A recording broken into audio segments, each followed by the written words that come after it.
Jennifer from my-colorado-kitchen.com.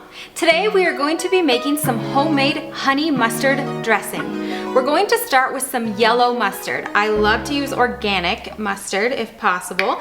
And we're going to do 1/4 cup of that. Then we're going to add 2 teaspoons of Dijon mustard. So I know a lot of recipes call for more Dijon mustard than they do yellow mustard, but honestly, I don't really like it. So I switched to yellow mustard just to see how it would go, and it became our favorite dressing of all time. So we'll just add a little bit of that Dijon, give it some flavor. The next thing we need to add is a 1/4 cup of honey. If you want more from scratch recipes, make sure you hit that subscribe button. I post 2 new recipes each week. The next thing we're going to add is a 1/4 cup of apple cider vinegar. I really like to use the organic, raw, and unfiltered with the mother in it, apple cider vinegar. Next, we're going to add 3 tablespoons of olive oil. Because this dressing is so simple, you do want to make sure that you use really high quality ingredients. So get a good olive oil, get a good honey, get a good mustard, and it'll all come together very well. And then lastly, we're going to add a 1/4 teaspoon salt and a 1/4 teaspoon of pepper.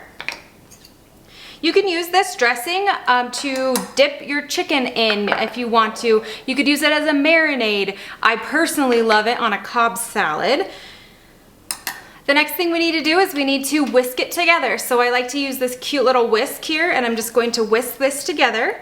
We're emulsifying the olive oil and the honey into the dressing to make it become one.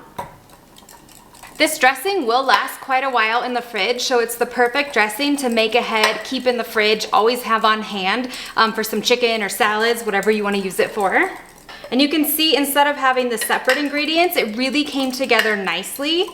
Then the last step is we're going to pour this dressing into a jar, and then I really love to use a cute jar, and then I love to use these pour lids. So these pour lids go straight onto jars, and then you can just pour that dressing right out anytime.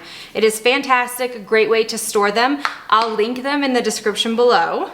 If possible, you really want to let this sit in the fridge for about 10 minutes before you use it, just to let those flavors meld together so great.